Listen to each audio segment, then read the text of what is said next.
All right, everybody, welcome to this week's weekly software workshop. We're going to wait about one more minute to let the attendee list slow down, and then we will go ahead and get started.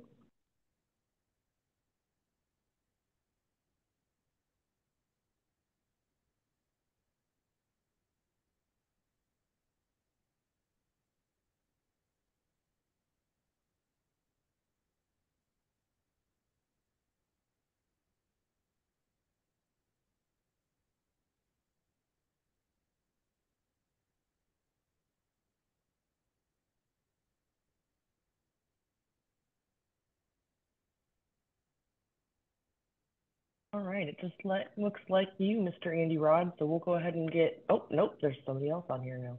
All right. This week's weekly software workshop is going to be the all-new Boss dashboard.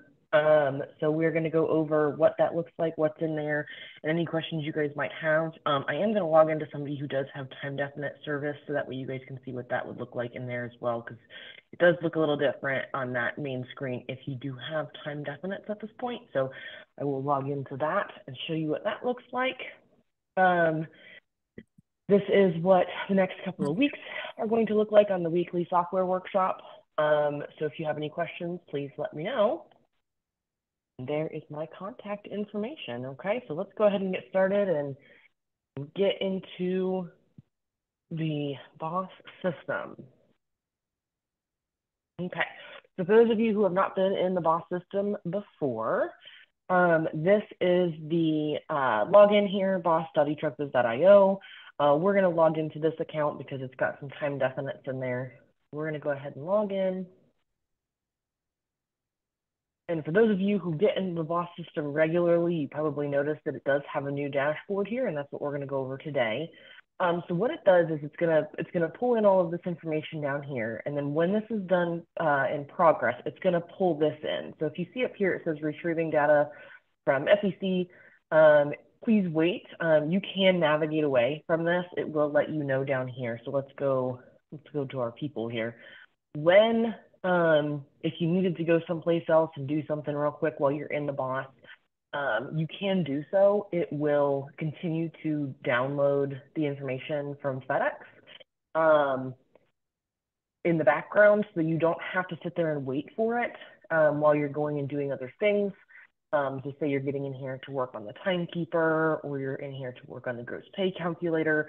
You can do those things while you're waiting for that main screen to load, because sometimes it does take, if you've got quite a few routes in your SCC, it will take a bit for it to come through from FedEx, because it's the nature of connecting data through FedEx, as we all know.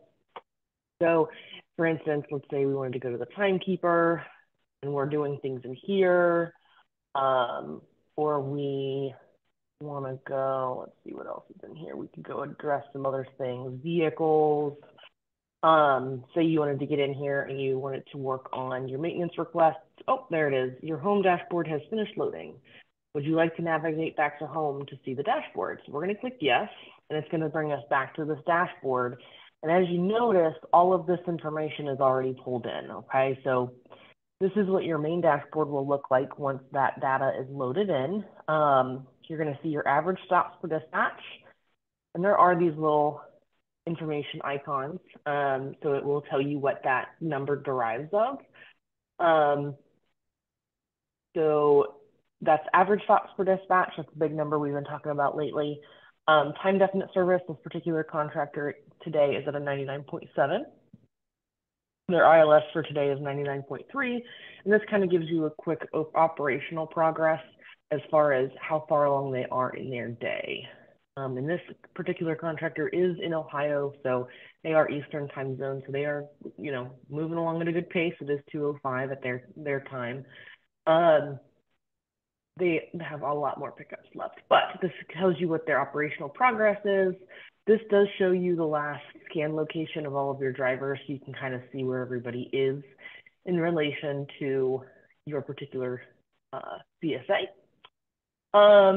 Some other new things that are in here, this timekeeper and payroll compliance is a really big one.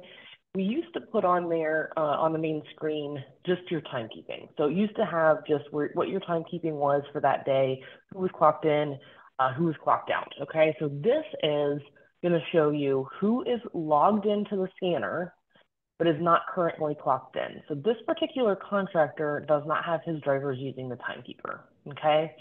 In your situation, though, if you've got your drivers using our timekeeper, you hope that this has nothing in it, okay? Because that would mean that all of your drivers are clocking in, they're logged into the scanner, and they are clocked into our app. If you do have someone in here and for whatever reason they can't clock in or whatever the situation may be, you can click on it and you can add a clock in start for them, okay? So what's really nice about this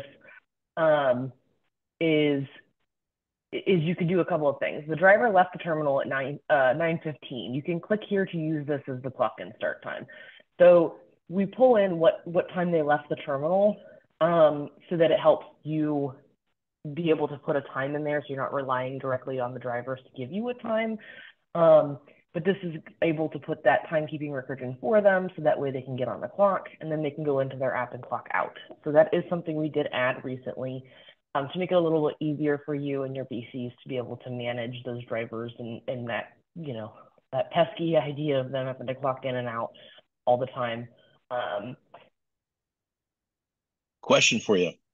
One of the things that we found also happens is people clock in and they're not on a route. That doesn't happen often. I think the last time I saw it was an accident. I forget exactly what happened. I think they came in and we sent them home, something like that. There's not the ability to, other than us manually doing it, checking against scanners, right? That if somebody's logged into a scanner, that it should tie out. You know where I'm coming from?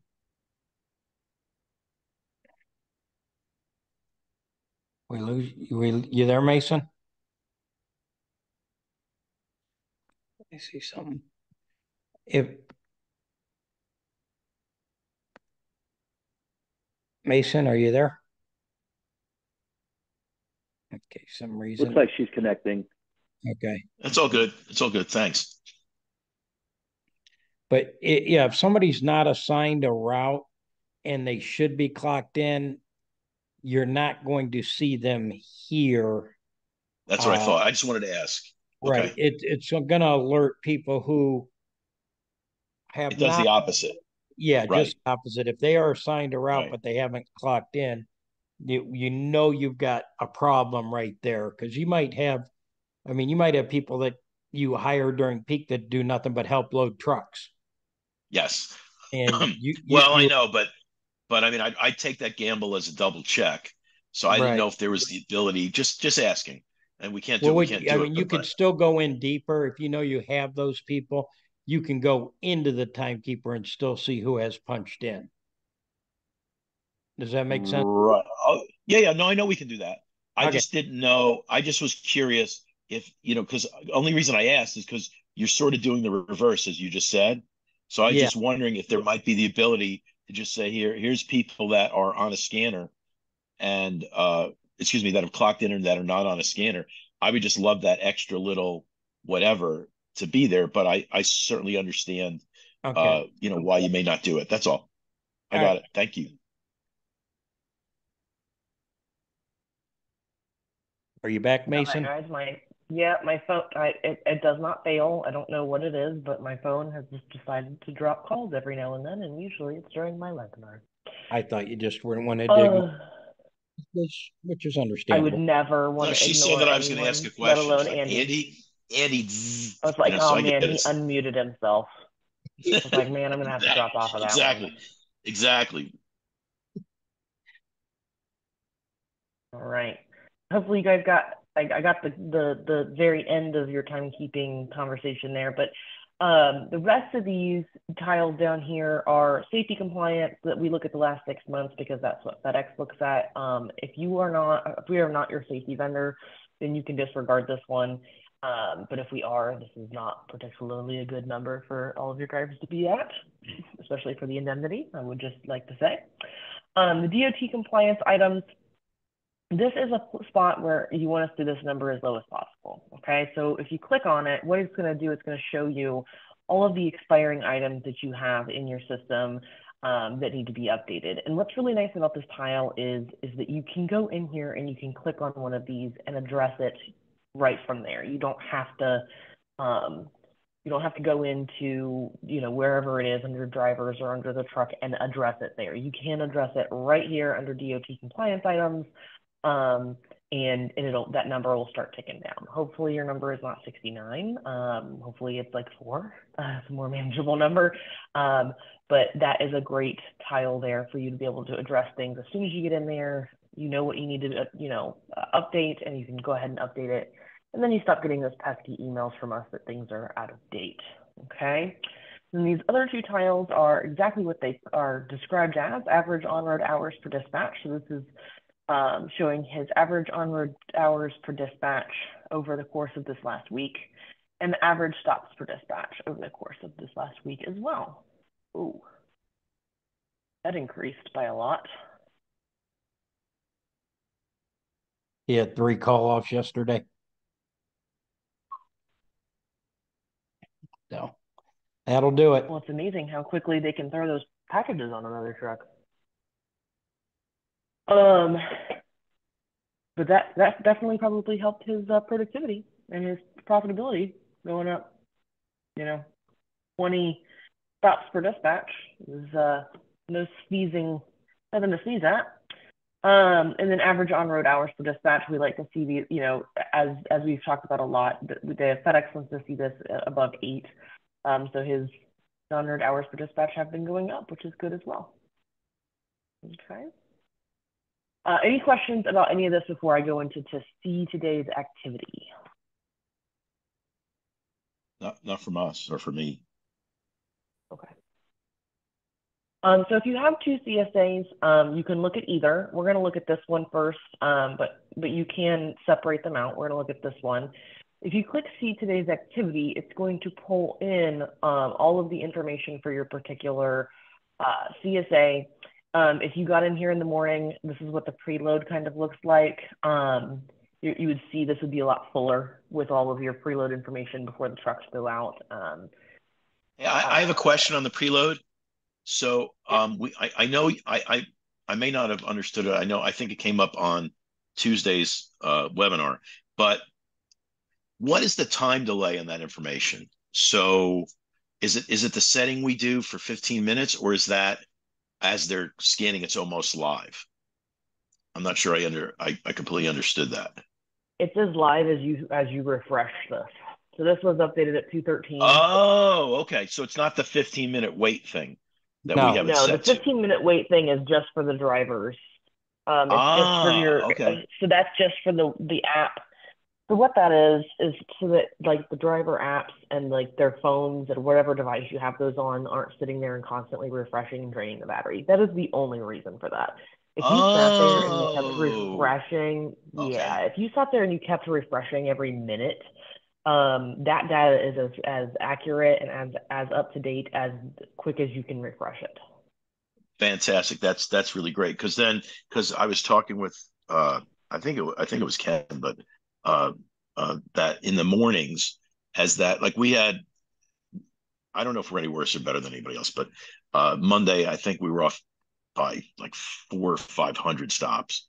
So as it's coming in low, unfortunately, so as it's coming in, we could just start looking at who's really low and start planning on how to move that. So that would be a real shot in the arm for those low days, even though we try to keep everybody high. It's a lot easier to take something off of somebody than it is to add to somebody. So we'd rather be high and create overflow than low and start saying, oh, well, Bob has to take this and Andy has to take that.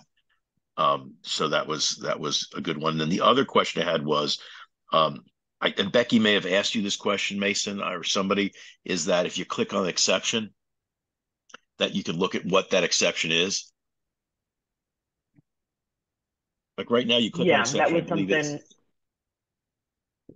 right. So okay, so you guys, it's just on the list. I understand it may not be there now. It's fine. Mm-hmm. I just wanted to ask. So that's great.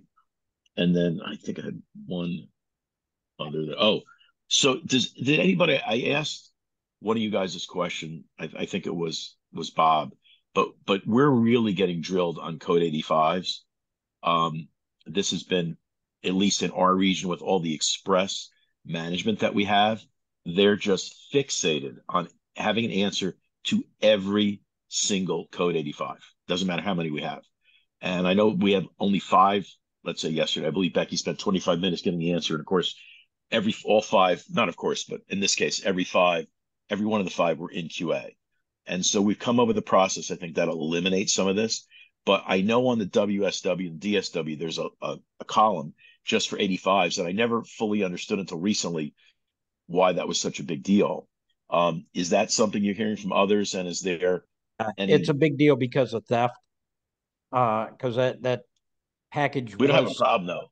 yeah, it was scanned to a truck, and then it doesn't have any scan whatsoever. So it's an Right. indicator that there's a breakdown in the process. And they said if it went to QA and FedEx doesn't scan it into QA, I mean that is a FedEx problem. But if you guys can scan it off of your truck, I would definitely remove it from your truck to make sure, because yeah, you don't want the code 85 is the theft indicator.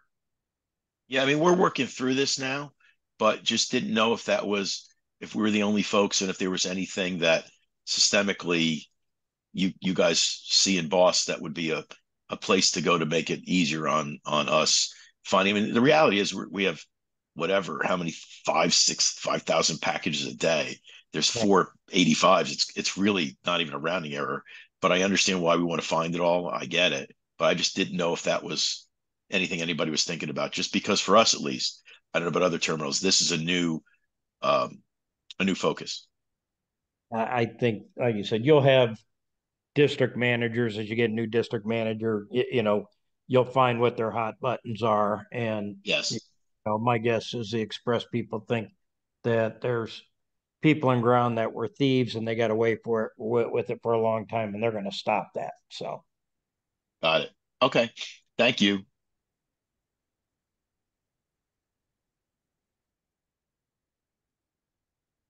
Okay. So yeah, as Andy was talking about the preload, this is a great way to figure out what's getting put on each truck if you need to address something before those trucks go out. And as I was saying before, this is as accurate as you refreshed it.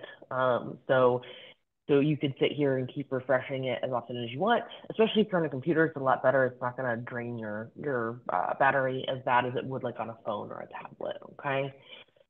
If we go over to on-road, this is a very similar image to the Optics app. We just pulled this into the Boss system so that way you can see if you're sitting here doing other things on the computer, you can have this pulled up and see what's going on. If you notice here, one of their time definite stops was late, and he did have one exception so far. And if you go down through here, you can see how far along they are on those time definite delivery stops. Okay. Down through here. Whew, 10 exceptions. Quite a few. If we go over to time commit, it's going to show you, currently this is going to show you how many time definites you have remaining for the entire operation. If you go in here to this little three little dots, you can show the completed stops if you would like. And you'd start to see some of these ones that were completed. This one was the one that was late. It was delivered at 10:54 a.m. See here, we click get tracking info.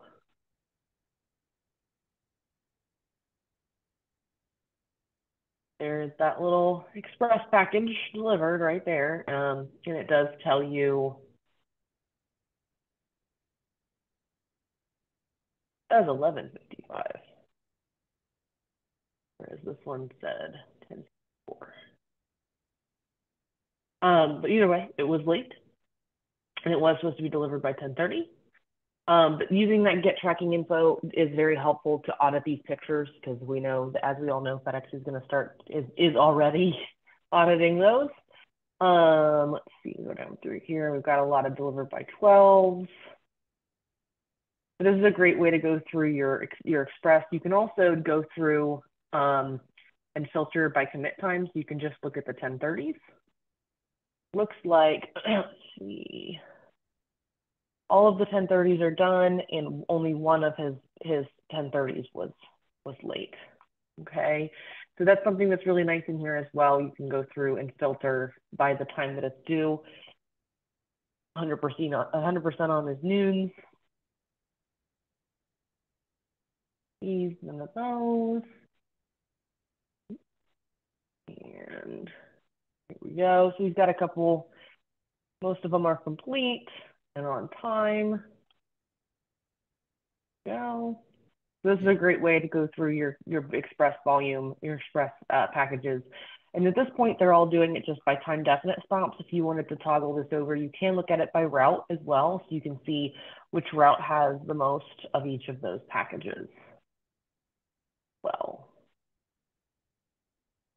can you look at that route 260? Which one? One of them hasn't been dispatched yet. Hold on. 236.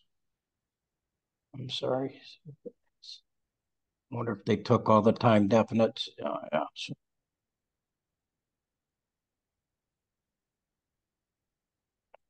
Well, they're getting complete. I would say that they took them off and put them on somebody else's.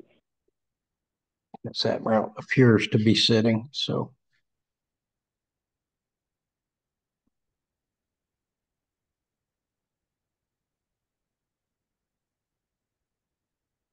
I was wondering about that on the preload because it said it had 14 time definite stops. One of them is 1030, so I was curious about that.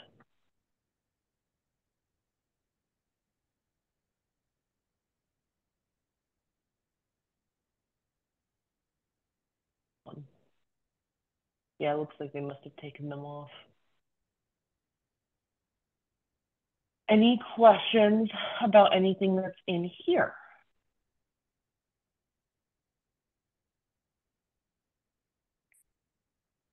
And if you notice, I switched to his other CSA, so we can look at that one real quick as well. So you can, once you're in here, you can switch over to your other CSA if you have more than one.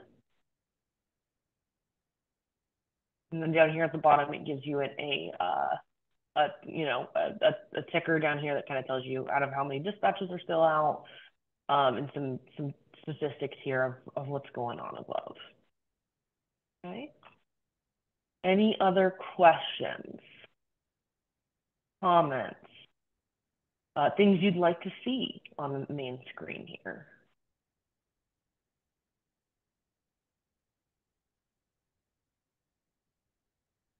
By group. Andy, do you like the enhanced views that you're getting here? Oh yeah, I think we use it a lot. I probably use this more than the team currently, and no, the enhancements are terrific. You can see where everybody is and the things that are going on. So yeah, each improvement just is really, I think, just going to make a difference in making us more efficient and focusing on the statistics that I guess roll up into the easy number.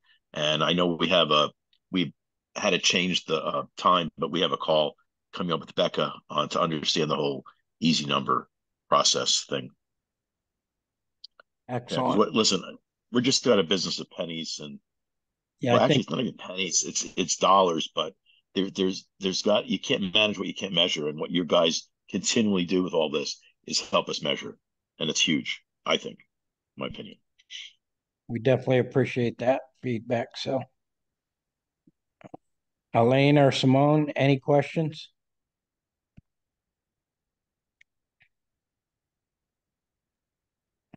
Nope, no questions. So far, good, I think. We just want to make sure you put a lot in front of your face with this information and give you the ability to drill down from the dashboard. I think it should help as well. So a lot of things that were on the Optics app now we've incorporated into this desktop. Yeah, which is nice.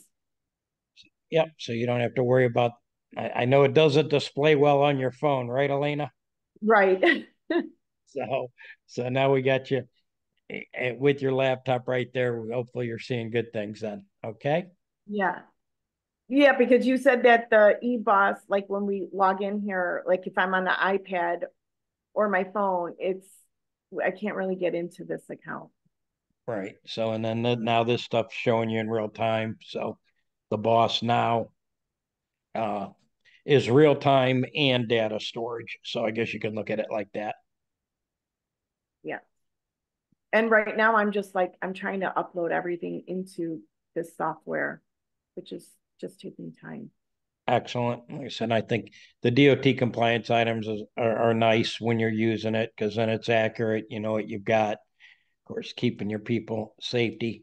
Even though it's different now for P&D, that the indemnity thing is different, but they're going to eventually incorporate your safety audit into a compliance audit, just like they're doing the timekeeping audits right now. They're going to make you send them your safety training. So, even though it doesn't affect your dollars, it will affect your contracting standard.